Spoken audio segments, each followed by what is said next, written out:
This message comes from Hulu. From visionary filmmaker Taika Waititi and author Charles Yu, the Hulu original series Interior Chinatown tells the story of an ordinary waiter swept up in a criminal investigation. All episodes are now streaming on Hulu. Hello, hello. I'm Brittany Luce, and you're listening to It's Been a Minute from NPR, a show about what's going on in culture and why it doesn't happen by accident.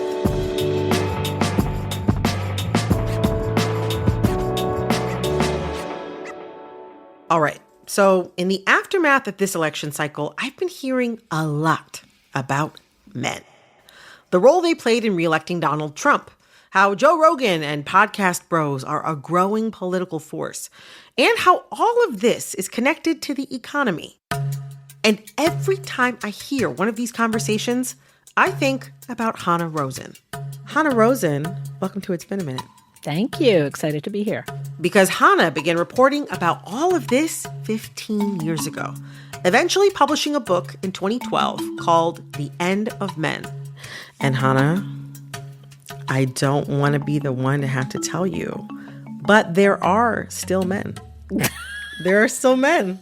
Some of them live in my house, Brittany. Mine too. It's wild how that happens. Well, what did you mean when you titled your book, The End of Men? You know, at the time, I felt like I had discovered something a little bit unsayable, that women were surpassing men. If you look at almost any category, race, demographic, income, men or boys in that category are doing worse than women or girls in that category. I mean, men are increasingly falling behind in all the measures that help you lead a successful life. That may sound counterintuitive. After all, the gender pay gap still exists, and who knows when we might see a woman president. But if you look at the statistics, what Hannah saw 15 years ago is even clearer today. In their pursuit to close the gender gap, women have found ways to slowly outpace men. Like it feels crazy. Like it feels like what? No. Like boys rule the world. That's a no. It's just hard to get our heads around. Boys and men are less likely to graduate from school. Traditional job prospects in manufacturing are disappearing, and their wages have stagnated. Meanwhile, women have thrived. It starts way down in like when you're a kid or a teenager. So of those getting the best GPAs, 2/3 are girls. And of those getting the worst GPAs, 2/3 are boys. If you look at either poor white boys or poor black boys, they seem to suffer and be way more sensitive to poverty, injustice, and family disruptions than girls are. For decades, our societal message has been about girl power, about busting through the glass ceiling and telling women they can have it all.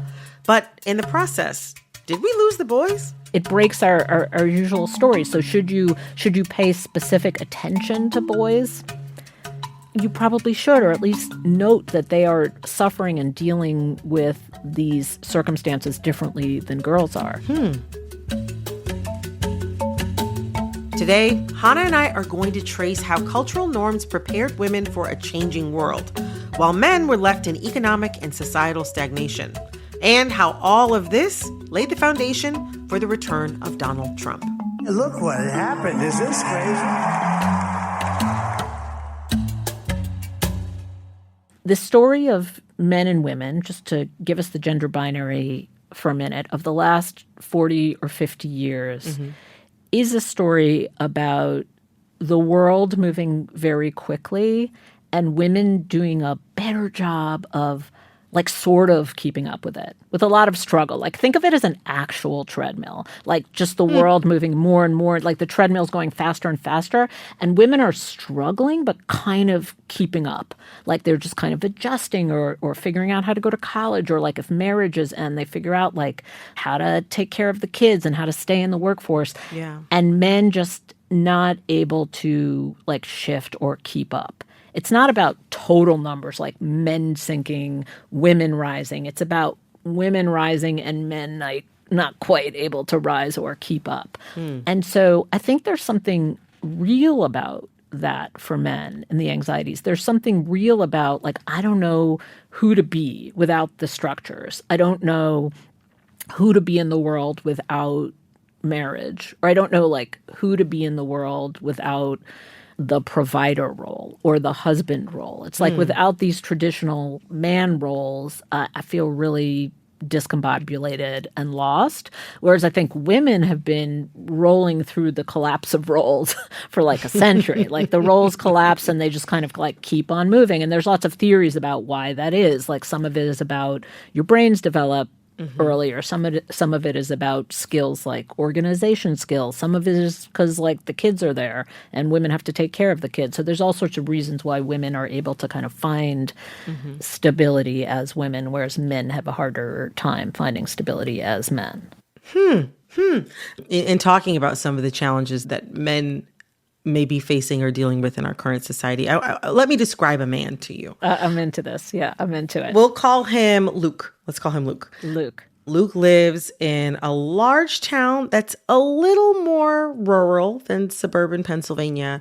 He's middle-aged, about 45 years old. He's divorced. He doesn't see his children often. Luke is white, and he makes around $40,000 a year. And he recently faced bankruptcy. Ugh. If I told you this man stormed the Capitol building on January 6th, 2021, would that surprise you? No. Why not? Because this is the big change that happened between the time I wrote the book and now. This is the biggest change that happened. People did not identify as aggrieved men. They just kind of lived that way and were embarrassed by it. So the Lukes who appeared in my book, I'll tell you about one Luke who appeared in my book. He lived in one of these towns, a little more rural, just like you described, and the factory shut down. This is totally typical white American story. It was a black American story sort of 34 years before in the cities. Then it became a white American story in the rural areas. And so Luke's wife was still working. She was still working in the schools. And she would put her paycheck down on the table, and then Luke would go cash that paycheck. And there was a sense of shame around it. Now, 15 years later, Luke is wearing a T-shirt saying the end of men. Like, he's not embarrassed. He's like part of some big political movement / community of like, we're aggrieved too. So that's what I watched happen in the 15 years where like the Lukes who were like, quietly suffering started like really loudly suffering, and that upended our politics and our culture in so many ways. That's very interesting. Because I bet underneath your question maybe is like, should I feel sorry for Luke?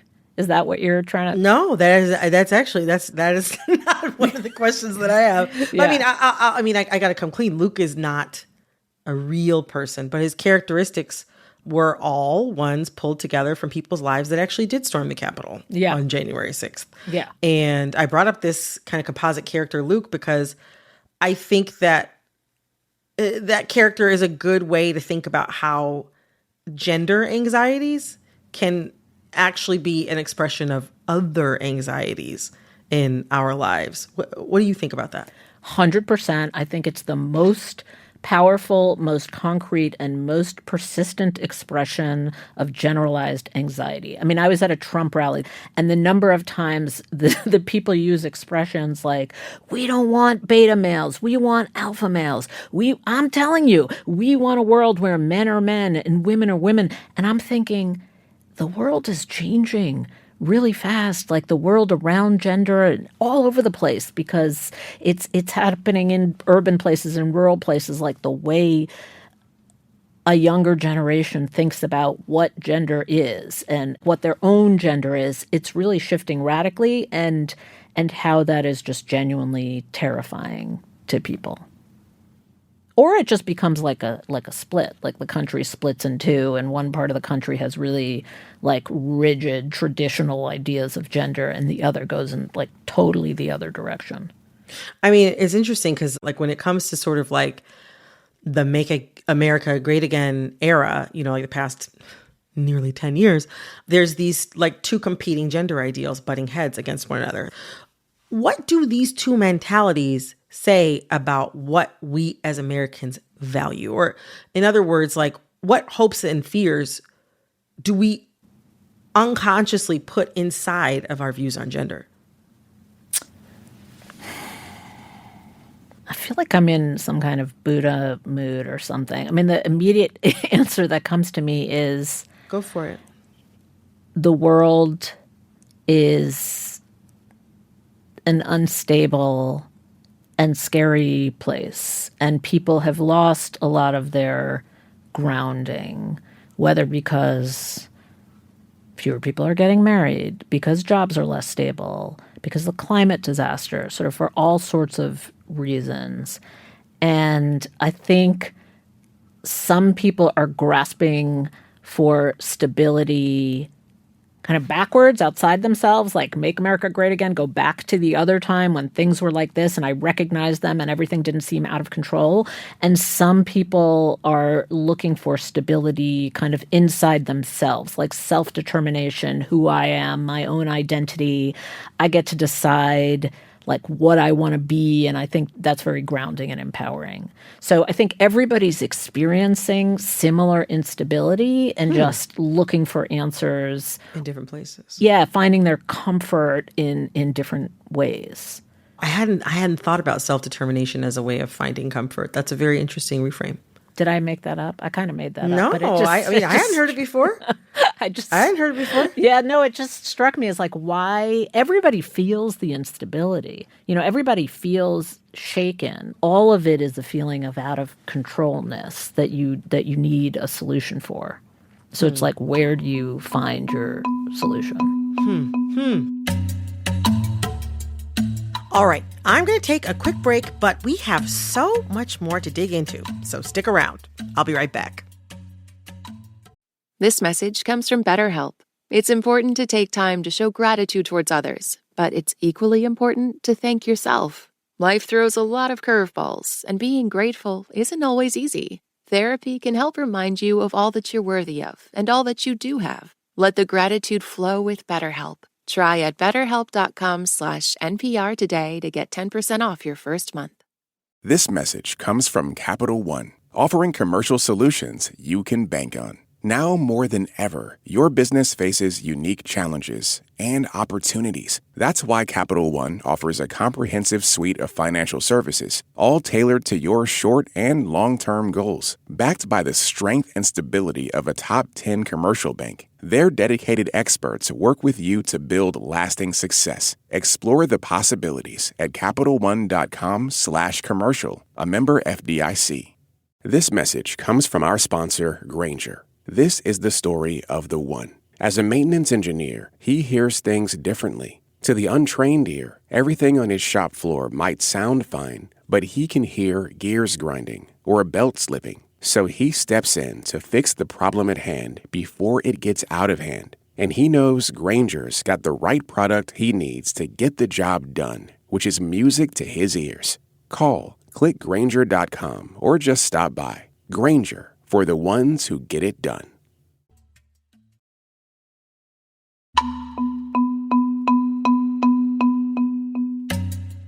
There is so much of this that to me strikes me as like societal attitudes. And some of our societal attitudes are so old and so baked into the way that we operate as a society, as a country, as Americans, as Westerners. I can't help but think about how those sometimes are a hindrance to the change that you're talking about needs to happen. I mean, it's funny because the traditional male-female stereotype is like the longer I am on this earth, the less it makes any sense to me, even though it's like so powerfully ingrained. I mean, the hierarchy between men and women is the most consistent hierarchy across history, across cultures, across continents. It gets replicated over and over and over again all the time. Kind of men above women, men above women. Why? Like, why are the traditions this way? Like, I would ask the guys who I was reporting about in the book, like, why can't you just get a job teaching? Nope. Why can't you get a job in the hospital? Nope. That's woman's work. Why? Why? Like, what would you lose? Because if you think one of the things about women is that they have, for the last century, think about how many stereotypes of femininity they have busted through for one reason or another, like how you dress, if you work, if you're allowed to work when you're married, are you allowed to work when you have a small child? Right. Are you allowed to be a boss to a man? Are you allowed to run a thing? Like, they've kind of trampled all of these old stereotypes. But men are, I can't say they're not shifting. They're definitely shifting. I mean, men down the generation shift. Yeah. Let's take a father who's 30 in a certain social class. There are different expectations of fathers now, I think, than there were fathers two who are in their generations. 30s presently? Certainly. Yes. Yeah. Yes. Way different. I do think maybe we can take some hope in that in the current moment, some of the stigmas around how you have to be as a man are fading away.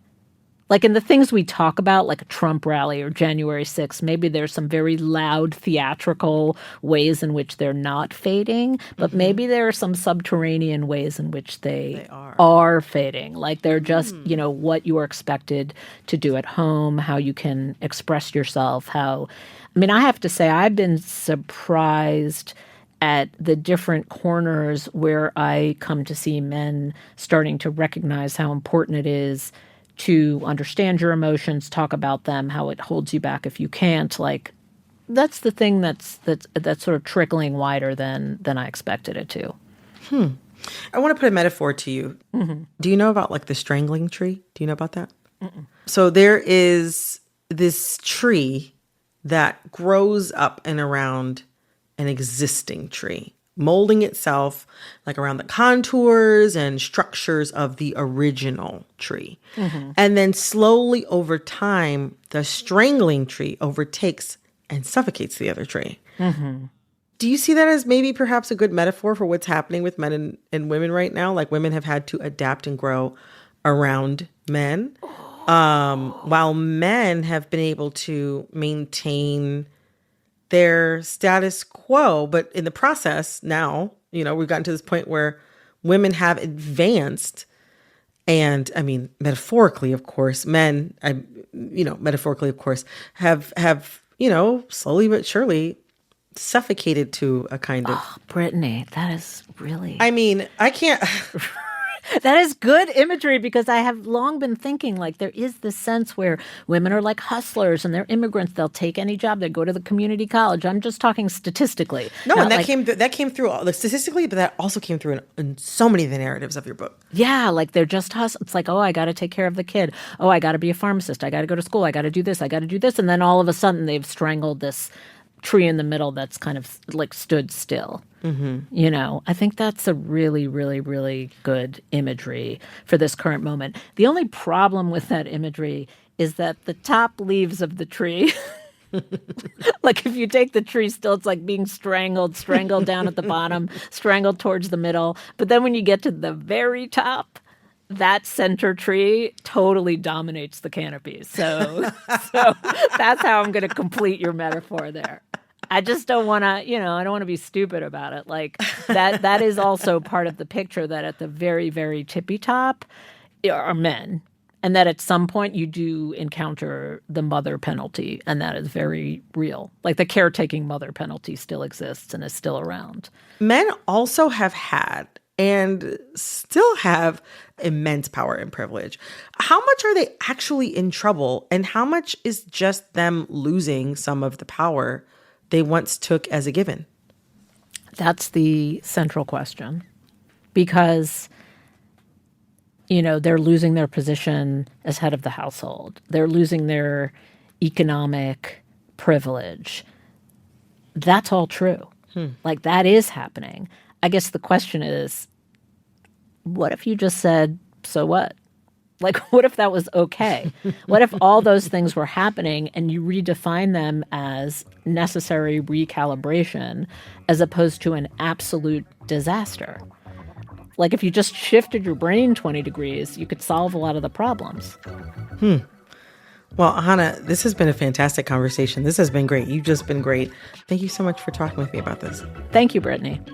That was Hannah Rosen. She's the host of Radio Atlantic, and her book, an all-time classic, is called The End of Men.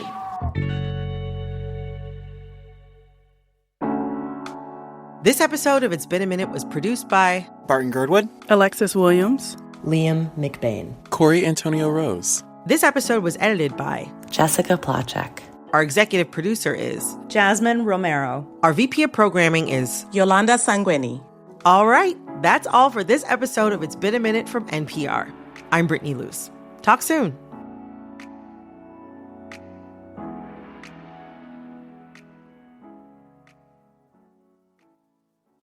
This message comes from NPR sponsor Shopify, the global commerce platform that helps you sell and show up exactly the way you want to. Customize your online store to your style. Sign up for a $1 per month trial period at shopify.com/NPR. This message comes from Random House Children's Books with Happy Head.